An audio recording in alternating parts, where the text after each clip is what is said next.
So guys, ito talaga ang kanyang profesyon. Pag nakahati ka, pantay. Oh.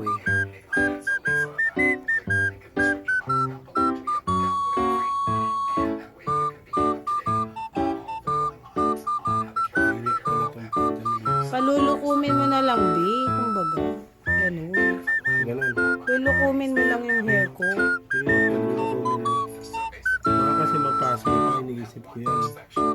Ganun. Iniisip kong mapasok ka. Ano tagalan mo sa ganyan, sa dulo, B? Masunog kasi, di natansya ko. Hindi naman masyadong tagal. Yung tama lang. Aray ko, ngayon ko, B. Ay, sorry.